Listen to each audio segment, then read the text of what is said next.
Prions. Seigneur, merci d'avoir conduit Marc à se préparer. C'est toi qui l'as guidé aussi. Alors on veut écouter de sa part ce que toi tu veux nous dire. Fortifie notre frère.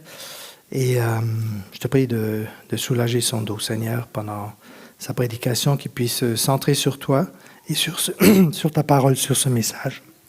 Au nom de Christ. Amen. Amen. Merci Jean-Pierre de prier pour moi. Bonjour à tous, frères et sœurs. Donc, je m'appelle Marc-Olivier, je fais partie de l'équipe pastorale. J'ai le privilège ce matin de vous apporter la parole de Dieu. On continue une petite série ensemble, mais pour introduire cette série, est-ce qu'il y en a parmi vous qui connaissent l'histoire du vilain petit canard? Y en a-tu? Ou on est tous... oui, hein?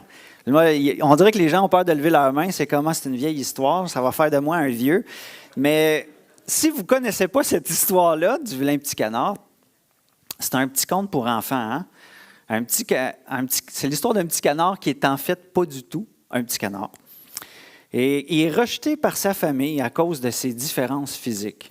Mais il finit par découvrir qu'il est un cygne et retrouve sa vraie famille. Le magnifique cygne a beau être dans une famille de canards, être élevé par des canards, croire dur comme fer qu'il est un canard, il est en réalité un cygne.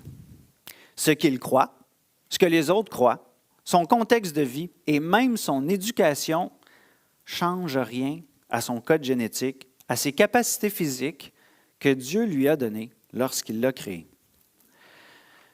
Je trouve que ce petit conte nous rappelle une vérité que notre société a tellement besoin d'entendre aujourd'hui. On vit dans un monde où l'émotivisme règne. Si je me sens comme ça veut dire que c'est vrai. Si je me sens victime, ça veut dire que les autres sont coupables. Si je me sens non coupable, c'est que je suis innocent. On veut croire qu'un cygne peut être un canard s'il le désire. Mais les émotions, on le sait, hein, ça ne dicte pas les faits.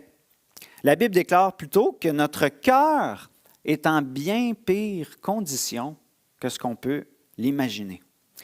Jérémie 17, 9 et 10 nous dit ceci, « Le cœur est tortueux par-dessus tout, plus que tout. Il est incurable. Qui peut le connaître? Moi, l'Éternel, j'explore le cœur, j'examine les reins pour traiter chacun conformément à sa conduite, au fruit de ses agissements. » Dieu nous dit aussi dans Romains 8 que ceux qui vivent selon la chair et qui s'affectionnent à leurs désirs charnels sont hostiles à Dieu. Ils ne se soumettent pas à la loi de Dieu et sont en fait incapables de le faire. Vous avez peut-être déjà entendu quelqu'un vous dire ceci, je sais ce que Dieu veut, mais je ne suis pas capable de le faire. C'est impossible pour moi. Si tu te trouves dans cette situation-là en ce moment, ton seul espoir, c'est de reconnaître ton état et de placer ta confiance dans la bonne nouvelle de Dieu. Parce que Dieu ne nous laisse pas sans issue face à cette incapacité de s'affectionner aux choses de Dieu, à obéir à sa loi. Il a envoyé son Fils unique dans le monde, à être la lumière du monde, à être une lumière pour toi, afin que ceux qui se confient en lui puissent être pardonnés de leurs péchés. Et non seulement être pardonnés de leurs péchés, mais puissent en plus avoir un nouveau cœur, libéré du péché, qui s'affectionne aux choses de Dieu et qui produit du fruit de l'Esprit. Ce n'est pas juste on laisse le passé puis l'affection des choses de la terre, mais en plus, il produit du fruit de l'esprit, de l'amour, de la joie, de la paix, de la bienveillance, de la bonté, de la patience, de la maîtrise de soi. Toutes des bonnes choses qui font qu'une société peut se construire et rendre gloire à Dieu. Pourquoi je vous parle d'identité, de problèmes de cœur et de Jésus ce matin? Bien, c'est parce que les chrétiens du temps de l'apôtre Jean étaient confrontés à des faux docteurs qui prétendaient aussi être des chrétiens et tentaient d'égarer la famille de Dieu. On continue notre série dans 1 Jean dans laquelle on étudie les caractéristiques des vrais croyants qui se vérifient par des faits. Tout ce qu'on va apprendre ensemble va nous servir pour nous avertir et aussi nous fortifier. Parce qu'on se rappelle, l'objectif de la lettre de 1 Jean, 1, 2, 3 Jean, c'est écrit, je vous ai écrit ces choses afin que vous sachiez que vous avez la vie éternelle, vous qui croyez au nom du Fils de Dieu. Jean veut nous rappeler notre identité, qui on est en lui. On a observé ensemble, à travers les dernières prédications que j'ai faites, les 3 premières caractéristiques ou résultats, c'est les résultats dans la vie d'une personne qui croit au nom du Fils de Dieu. Parce que le salut se fait en Jésus seul, ce n'est pas par nos œuvres. Mais il nous a créés, il nous régénère pour de bonnes œuvres qu'il a préparées d'avance pour nous. Et ces résultats-là, on les découvre dans la lettre de 1 Jean. Alors, les 3 premiers résultats qu'on a vus ensemble, c'est marcher dans la lumière. La foi en Christ nous permet d'apprendre à marcher dans la révélation de Dieu, à suivre comme cette lumière qui est sur notre sentier, cette parole-là, à suivre cette parole, à l'écouter et à marcher dans cette révélation-là. Le deuxième, c'est de confesser ses péchés. Ce n'est pas l'absence de péché dans notre vie, mais c'est une marche de repentance et de foi face au péché. Ensuite, de respecter les commandements de Dieu, de les considérer dans notre vie, de leur donner une grande valeur. Et la 4e caractéristique qu'on va étudier aujourd'hui est qu'un enfant de Dieu authentique choisit de ne pas s'affectionner aux choses du monde. Mais pour introduire le sujet, l'apôtre Jean va commencer par donner des encouragements précieux pour ses lecteurs et pour nous aujourd'hui. On va voir ça dans 1 Jean 2, versets 12 à 14. 1 Jean 2, versets 12 à 14, et je vais prier avant d'introduire ces paroles-là. Merci Seigneur pour ta parole de vie, ta parole transformatrice. Merci Seigneur de nous permettre de la voir aujourd'hui en abondance, de pouvoir s'instruire par tes mots, qu'on puisse leur donner, Seigneur, toute la préciosité et la valeur qu'elle a pour nos vies. Seigneur, qu'on puisse laisser nos distractions, nos pensées, nos inquiétudes de côté pour se concentrer, s'asseoir à tes pieds, Seigneur, et te laisser nous façonner. Merci, Seigneur, pour ta parole de vie. Viens instruire nos cœurs. Amen. 1 Jean 2, 12 à 14. Je vous écris, petits enfants, parce que vos péchés vous sont pardonnés à cause de son nom. Je vous écris, Père, parce que vous connaissez celui qui est dès le commencement. Je vous écris, jeunes gens, parce que vous avez vaincu le mauvais. Je vous écris, petits enfants, parce que vous connaissez le Père. Je vous écris, Père, parce que vous connaissez celui qui est dès le commencement. Je vous écris, jeunes gens, parce que vous êtes forts, que la parole de Dieu demeure en vous et que vous avez vaincu le mauvais. Amen. On voit à 6 reprises dans ce passage-là, je vous écris. On voit certainement que Jean écrit à la famille de Dieu. Et il écrit à toutes les catégories de chrétiens. On est tous en processus de croissance spirituelle pour parvenir à la stature parfaite de Christ. Et personne n'est oublié. Personne n'est oublié. Que tu sois un nouveau-né, un nouveau croyant, que tu aies quelques années de vie chrétienne ou que tu sois un vieux de la vieille, vous avez tous besoin d'encouragement de Dieu. Et Dieu le fait en nous rappelant notre identité en Jésus et en nous rappelant les bienfaits que cette identité-là nous apporte. Est-ce que tu es un nouveau croyant? Peut-être que tu es un nouveau croyant. Ça ne fait pas longtemps que tu découvres la foi en Jésus-Christ, que tu as décidé de le suivre comme ton Seigneur et ton Sauveur, que tu as cru en son sacrifice pour le pardon de tes péchés. Mais Satan aime rappeler aux nouveaux croyants leurs fautes du passé pour leur faire douter de leur salut. Hey, tu as fait ça. Te rappelles-tu, tu as fait ça. Hey, Dieu ne te pardonnera jamais. Et puis encore, Jean rappelle aux nouveaux croyants qu'ils sont pardonnés en Jésus, que leurs péchés ont été effacés. As-tu quelques années de vie chrétienne? Peut-être que tu n'es pas nouveau croyant, mais que ça fait une couple d'années. Et là, tu luttes avec certains péchés. Ça t'arrive de tomber. Ça t'arrive de faire des mauvais choix. Tu es découragé. Tu dis, qu'est-ce qui se passe? Est-ce que je suis vraiment sauvé finalement? Jean rappelle aux jeunes gens qu'ils sont engagés dans un combat spirituel. Et qu'en Jésus-Christ, et par l'enseignement de la parole, ils ont la victoire sur le péché, ils ont la victoire sur Satan. La parole de Dieu les a franchis. Est-ce que les croyants qui ont quelques années de vie chrétienne ont besoin d'entendre ça? Que ce n'est pas juste qu'est-ce qui se passe, mais hey, il y a une réalité d'un combat spirituel. Un combat, ça veut dire de s'armer, de se revêtir de l'armure de Christ. Es-tu un chrétien d'expérience? On va le dire comme ça, plutôt qu'un vieux de la vieille. Ça passe peut-être mieux. Parfois, il peut vous arriver de prendre pour acquis l'amour de Dieu et de vous relâcher dans votre dévotion pour lui. Jean vous rappelle la préciosité de votre communion avec Christ, le Père céleste. Continuez de grandir dans la grâce et la connaissance de notre Seigneur Jésus-Christ, car votre croissance spirituelle en dépend. N'est-ce pas merveilleux? N'est-ce pas merveilleux de voir comment le Saint-Esprit sait exactement ce que chacun de nous avons besoin? Et il nous rappelle comment la bonne nouvelle de Jésus-Christ prend soin de nous dans chacune des étapes de notre processus de croissance spirituelle. Jean commence avec ça et maintenant, on va aller dans le vif du sujet. Dans 1 Jean 2, 15 à 17, on continue notre lecture. « N'aimez pas le monde, ni les choses qui sont dans le monde.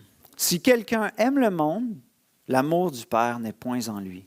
Car tout ce qui est dans le monde, la convoitise de la chair, la convoitise des yeux et l'orgueil de la vie, ne vient point du Père, mais du monde. Et le monde passe et sa convoitise aussi, mais celui qui fait la volonté de Dieu demeure éternellement. » Jean, dans ce passage-là, il ne nous donne pas une suggestion du genre, vous savez, il serait préférable que... Non, il donne un impératif. N'aimez pas le monde ni ce qui est dans le monde.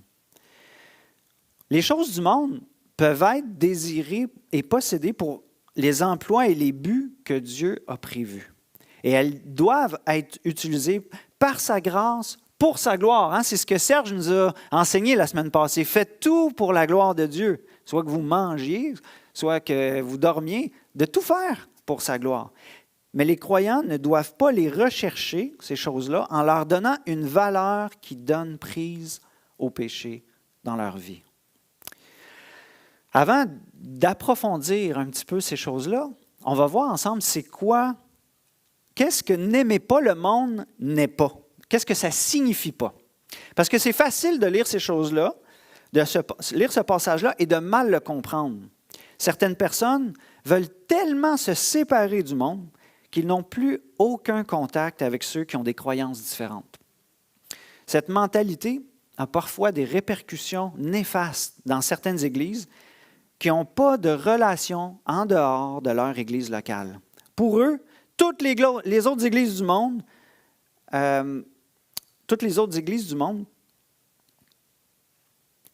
excusez, je retrouve mon texte, sont du monde. Parce que s'ils ne seraient pas du monde, ils seraient à leur église. Ils pratiqueraient les mêmes choses qu'ils font dans leur église. Dans d'autres cas, c'est dans les familles que ça a des répercussions.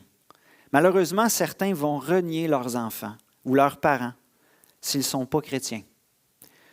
Ou s'ils ne sont pas mariés à un chrétien, ou s'ils ne vont pas à l'église, au lieu de continuer à les aimer et à être un bon témoignage pour eux. Dieu ne nous demande pas de couper les ponts avec les gens du monde.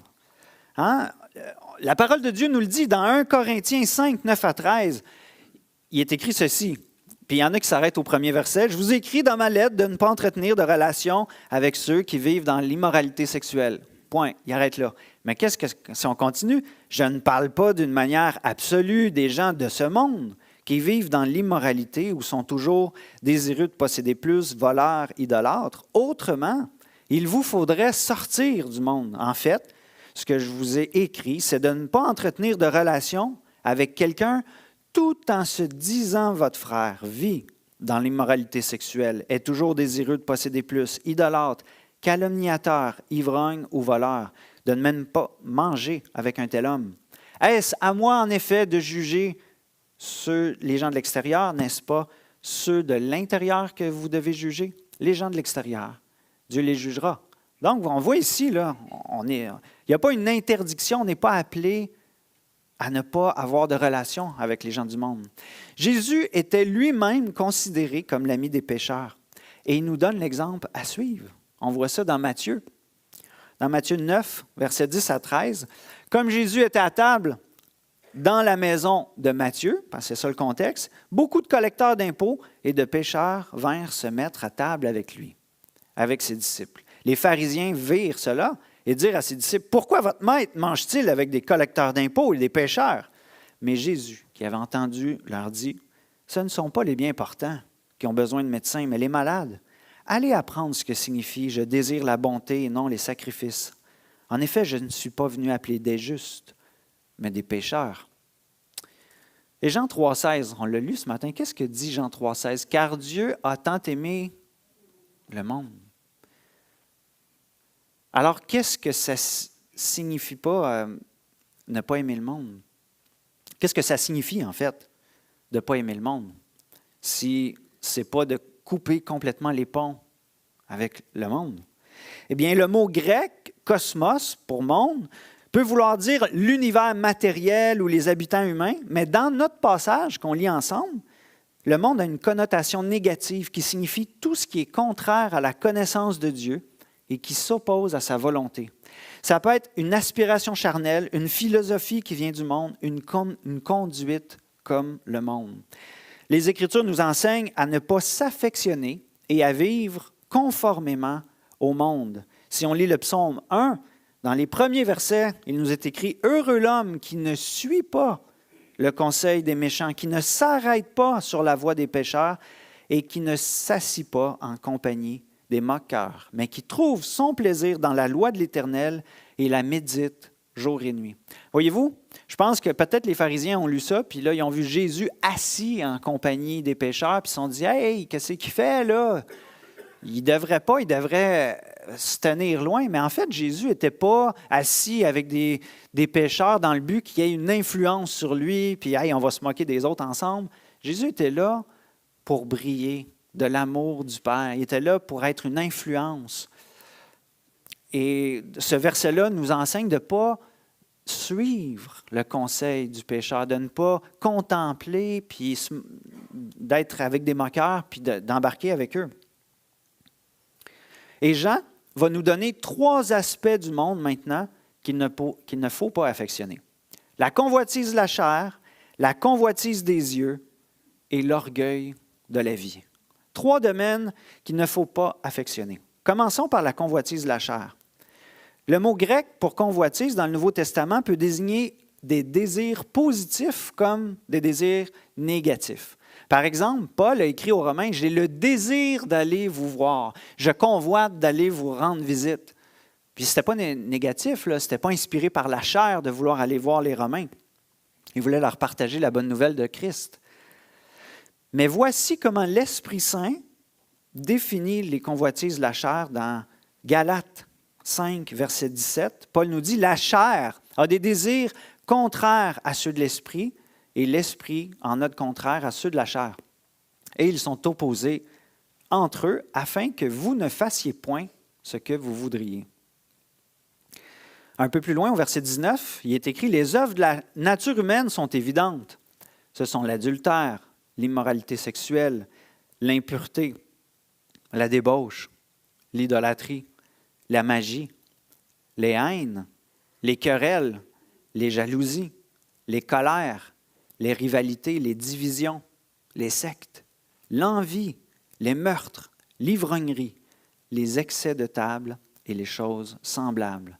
Je vous préviens, comme je l'ai déjà fait, ceux qui ont un tel comportement n'hériteront pas du royaume de Dieu. » La lettre est sévère quand même, hein? Cette liste de péchés-là nous démontre que les désirs de notre chair exigent toutes sortes de choses pour son intérêt personnel. Hein? Sans considérer la gloire de Dieu, comme on l'a vu avec Serge. Elle se permet d'haïr, de se quereller, de se jalouser, de diviser, en donnant des raisons logiques pour le faire. Ouais, mais l'autre, ou pas, j'ai le droit parce que. La chair, elle va se donner des raisons. Là. Elle ne va pas faire ça comme ça sans trouver une raison logique pour le faire. Prenons l'exemple de la sexualité.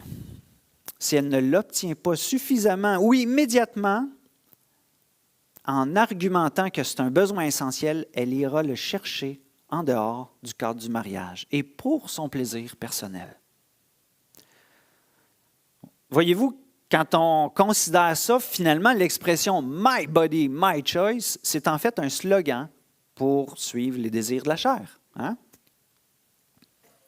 La chair nous incite à jamais dire non à son ventre s'il a faim ou soif. La chair veut qu'on lui donne ce qu'elle demande tout de suite et maintenant. Notre chair voudra boire de l'alcool à l'excès la fin de semaine pour se récompenser de sa semaine difficile. Ou boire tous les soirs parce que notre chair en a envie, puis parce qu'on a les moyens. Elle va désirer manger à l'excès, même si on n'a pas faim, parce que cette crème glacée a l'air tellement bonne.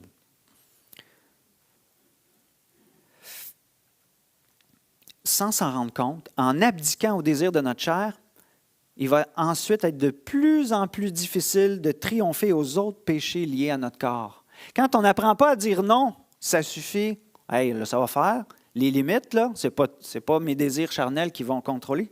Bien, on finit par plus être capable de dire non à tout ce que la chair demande. Attachons-nous plutôt à ce que Dieu et Jésus nous disent dans le désert de la faim et de la soif. Qu'est-ce que Dieu nous dit dans le désert de la faim et de la soif? L'homme ne vivra pas de pain seulement, mais de toute parole qui sort de la bouche de Dieu. Ces mots-là ont été donnés au peuple d'Israël quand ils ont passé 40 ans dans le désert et ils ont été dits par Jésus alors qu'il a passé 40 jours et 40 nuits dans le désert. La chair désire aussi être riche. Ne pose pas de questions à Dieu. Tu as besoin de ça, tu le mérites, achète-le, fais-toi livrer encore cela. Tu pourrais être libre si tu gagnes le jackpot. Bats-toi coûte que coûte pour cette part d'héritage, tu la mérites. La chair t'interdit de sacrifier cet emploi pour être au service de l'Église, ou que ton voisin ait une plus belle maison ou une plus belle voiture que toi, que tu te prives de ce voyage ou de ce restaurant-là pour telle cause, tel besoin qui t'est demandé. Pour citer, moi aussi, l'article de Donald Rodier, comme Serge l'a fait la semaine passée, très bon article, Donald, que tu as fait, il a écrit ceci, plus nous nous concentrons sur la richesse, plus nous la convoiterons et plus nous considérons nos relations et nos opportunités d'un point de vue utilitaire. Plus nous laissons l'envie prendre pied dans nos vies, plus nous serons consumés par la satisfaction des désirs de la chair. Et notre temps et notre argent seront consacrés à cette fin. L'apôtre Paul est sans compromis à ce sujet-là. Il est radical avec la chair. Il nous dit dans Colossiens 3,16, « Faites donc mourir tout ce qui, dans votre vie, appartient à la terre, c'est-à-dire l'inconduite, l'impureté, les passions incontrôlées, les désirs mauvais et la soif de posséder, qui est une idolâtrie. » Et dans 2 Corinthiens 9, 27, il nous dit ceci, « Je traite durement mon corps et je le discipline, de peur d'être moi-même disqualifié après avoir prêché aux autres. » L'apôtre Paul, il niaisait pas avec la chair. Hein? Posons-nous la question. Cette parole-là de Dieu nous invite à se poser une question à nous-mêmes. Est-ce que c'est possible que nous ayons oublié de dire non à certains désirs de notre corps? Est-ce que c'est possible que nous ayons oublié de lui donner des limites, de le discipliner? Est-ce possible que nous affectionnons certaines choses que Dieu nous interdit d'aimer, comme l'argent? Parce que le problème, ce n'est pas l'argent, ce n'est pas d'avoir de l'argent, mais c'est l'amour de l'argent qui est la racine de bien des maux. et qui nous égarent, qui égarent quelques-uns qui vont là-dedans par rapport à la foi. Est-ce possible que nous ayons laissé certaines affections légitimes devenir des excès ou des forteresses intouchables? Non, moi, là, quand j'ai faim, c'est pas vrai que je vais attendre. C'est now or never. Est-ce possible qu'on laisse ces désirs-là nous permettre même de désobéir à Dieu pour répondre à ces désirs-là? Quoi faire si c'est le cas? Quoi faire si on a oublié et on s'est égaré? En tant qu'enfant de Dieu, on doit réaliser que nous ne sommes plus redevables à la chair. C'est ce que nous dit Romains 8,12. Vous n'êtes plus redevables à la chair pour en satisfaire ses convoitises. Nous pouvons et nous devons choisir de ne pas aimer ce désir-là. Nous pouvons confesser notre affection démesurée ou illégitime, puis on peut ensuite avoir un plan de match avec un petit groupe de croyants dans lequel on est redevable pour faire mourir ces désirs de la chair et apprendre ensuite à marcher selon l'Esprit, selon ce que l'Esprit affectionne, comme le fruit de l'Esprit qu'on a nommé tout à l'heure, l'amour, la joie, la paix, la bonté, toutes ces choses. Et là, peut-être, vous vous dites, ben moi, je suis correct, je ne succombe pas à ma chair, là, ça ne me concerne pas. Mais Jean, on le sait, comme Jésus va un peu plus loin. Il dénonce aussi la convoitise des yeux. La convoitise des yeux. Le roi Salomon a dit à plusieurs reprises que les yeux ne sont jamais rassasiés. Et c'est vrai, hein? Et un frère me rappelait ça il y a 2 semaines. Il disait, on peut être installé à la plus belle place du monde, sur la plus belle plage. Vous finirez après quelque temps par vouloir voir autre chose. Combien de familles manquent la vraie vie dans la satisfaction de la convoitise des yeux? Hein? Combien de familles ressemblent à ça? Sont toutes ensemble, sont en relation, des relations précieuses, parents-enfants, et la convoitise des yeux nous fait rater la vraie vie. Nous fait perdre des semaines, des heures, des mois, des années devant des choses à convoiter. Les yeux sont une voie de séduction depuis le début. Ève vit que l'arbre était agréable à la vue. La femme de Lot regrettait de quitter Sodome et regarda en arrière. Akan vit et convoitait un beau manteau, des pièces d'argent et un lingot d'or parmi le butin interdit. David convoita la femme d'Uri. Vous avez probablement déjà entendu cette expression-là. Des gens justifier leur convoitise avec cette expression. « Ah, je ne fais rien de mal. Il n'y a rien de mal à regarder le menu. Hein? » Mais pour notre Créateur et notre Dieu, ce n'est pas uniquement l'action mauvaise qui est péché. Jésus a enseigné qu'on peut violer le commandement de l'adultère sans jamais commettre l'adultère en question, mais en convoitant avec nos yeux. Dans ces commandements, Dieu nous interdit spécifiquement de convoiter la femme de notre prochain, sa maison ou ses biens matériels. Et aujourd'hui, c'est très facile de convoiter toutes ces choses sur nos écrans sans que personne ne s'en rende compte. D'autres vont convoiter la vie de certaines vedettes en faisant du voyeurisme sur leur vie privée ou en se permettant de regarder des scènes osées dans des films. D'autres vont se donner le droit de pirater des jeux, des séries télé pour assouvir leur convoitise des yeux. Je regardais un petit peu des estimations, là. Selon l'Association canadienne du logiciel et du divertissement, les pertes de l'industrie nord-américaine du jeu vidéo se chiffraient à environ 3,5 milliards de dollars par année en raison de la copie physique et illicite de jeux vidéo. 3,5 milliards. Cette somme colossale ne tient même pas compte du piratage en ligne des jeux vidéo. Tu sais, là, on parle de copies physiques, 3,5 milliards, mais les copies en ligne, ça, ce n'est pas compté là-dedans.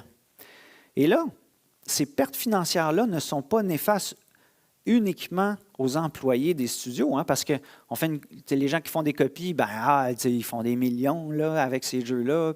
Oui, mais tu as des employés, tu as des familles qui travaillent dans ces studios-là. Ce n'est pas juste néfaste pour eux. Le téléchargement de copies illégales est souvent vecteur de logiciels malveillants qui a généré pour 2 millions de dollars de dommages aux consommateurs qui pirataient des jeux ou des films. Fait que les gens vont pirater, puis ils se font pirater leur compte, puis là, au secours, je me suis fait pirater en allant sur tel site illicite. Je ne dis pas que tous ceux qui disent « au secours, je suis piraté », c'est que vous avez été sur un mauvais site, mais ça fait partie aussi des dommages que ça cause de... Tout ça à cause de la convoitise des yeux. Jésus nous dit dans Matthieu 18, verset 9, « Et si ton œil est pour toi une occasion de chute, arrache-le et jette-le loin de toi. Mieux vaut pour toi entrer dans la vie n'ayant qu'un œil que d'avoir 2 yeux et d'être jeté dans le feu de la géhenne. » Encore un avertissement assez... on ne peut pas laisser la convoitise des yeux prendre place, s'installer dans notre vie. Une personne qui a décidé de détourner ses yeux du mal et de se concentrer sur le royaume des cieux démontre que son cœur a été guéri par l'Évangile et par le travail du Saint-Esprit. Le dernier et 3e domaine du monde à rejeter, c'est l'orgueil de la vie. L'orgueil de la vie. Et l'orgueil de la vie se manifeste dans plusieurs domaines, et j'en ai choisi 3 pour vous ce matin. L'orgueil du succès et des accomplissements. C'est lorsqu'on se vante de nos réalisations, de nos diplômes et de nos possessions en les attribuant à nos propres efforts, à notre propre sagesse. C'est quand on ne supporte pas d'être pas reconnu pour nos études ou des choses comme ça. Et il faut savoir que c'est vrai que Dieu montre qu'il y a généralement, si vous lisez les Proverbes, là, il fait une distinction entre la paresse et celui qui travaille fort. Il y a un lien entre de relation de cause à effet entre le travail assidu et la réussite. Dieu ne met pas ça de côté. Mais elle enseigne, la parole de Dieu, que le succès, dans tous les domaines, dépend de la grâce de Dieu et de sa souveraineté. Un verset qui le dit vraiment très clairement est 1 Corinthiens 4, 7. Il est écrit ceci, il dit « En effet, qui est celui qui te distingue? Qu'as-tu que tu n'aies pas reçu?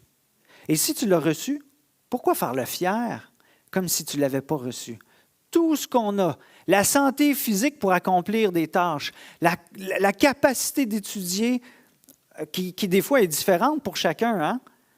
C'est une grâce qu'on a reçue de Dieu.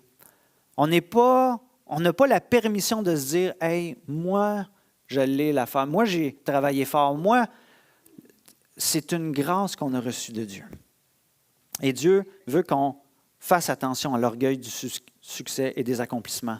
Le deuxième type d'orgueil que je voulais nommer, c'est l'orgueil de sa propre justice. C'est l'image exprimée par Jésus de celui qui prie « Ô Dieu, je te remercie que je ne suis pas comme les autres hommes, qui sont des voleurs, des injustes, des adultères, ou même comme ce collecteur d'impôts, ces ministres corrompus du gouvernement. » Hein? C'est celui qui prie comme ça. Luc 18, on voit ça dans Luc 18, 11. L'orgueil de sa propre justice nous convainc d'être justes par notre propre moralité. Et non, encore une fois, par la grâce de Dieu. Et ça nous amène au mépris de ceux qui pêchent de manière flagrante. Puf, t'as-tu vu lui, qu'est-ce qu'il fait? T'as-tu vu elle?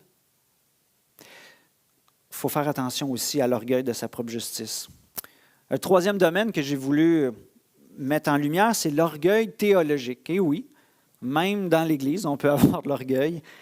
L'orgueil théologique, c'est lorsqu'on méprise ou ridiculise ceux qui n'ont pas les mêmes convictions théologiques que nous. Hey, tu sais, lui, il n'a pas lu sa Bible comme il faut, ça veut dire ça, voyons. Et là, c'est pernicieux parce que cette connaissance-là peut nous rendre orgueilleux. Parfois, cet orgueil-là va nous rendre résistants à l'instruction et à l'autorité spirituelle que Dieu a mis en place dans l'Église. Certains vont finir par croire qu'ils peuvent vivre leur spiritualité sans le corps de Christ. Ils vont en venir à croire qu'une main peut vivre détachée du corps quelque part sur le plancher plus loin, en se nourrissant sur Internet. Malheureusement. Mais Dieu n'a pas prévu la vie du corps de son Église séparée les uns des autres, même s'il y en a qui n'ont pas les mêmes croyances théologiques. Et là, je ne suis pas en train de dire qu'il faut faire des compromis avec la vérité, mais on est appelés ensemble à creuser les Écritures puis à trouver qu'est-ce que Dieu enseigne.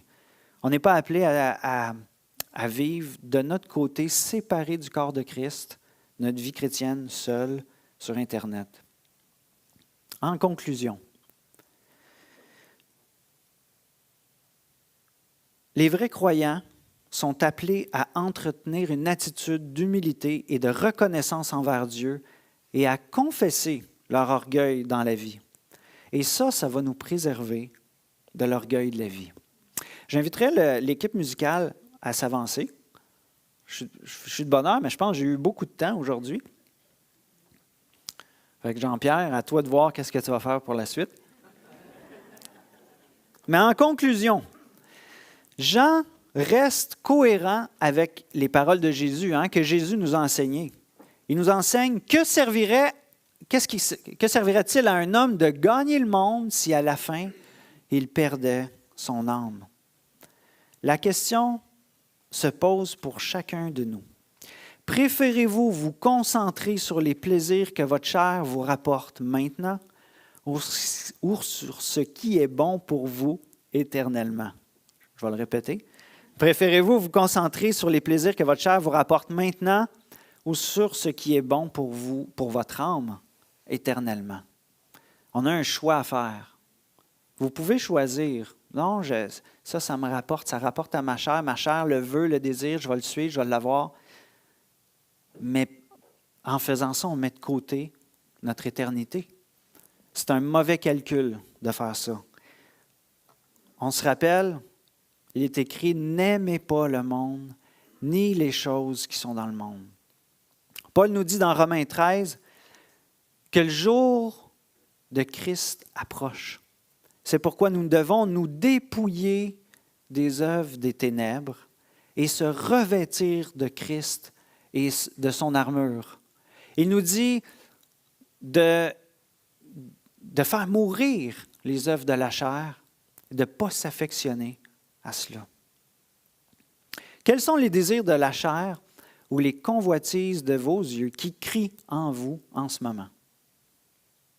Vous pouvez les identifier. Quelles sont celles qui crient dans les derniers mois? Avez-vous développé une affection ou une dépendance pour elles? Si ce matin, Dieu a mis en lumière une convoitise de ta chair, de tes yeux, ou une manière de penser orgueilleuse qui se trouve dans ta vie, qui s'est installée, je t'invite, pendant le dernier chant qu'on va chanter, à t'avancer. À t'avancer ici, là, en avant, en signe de repentance.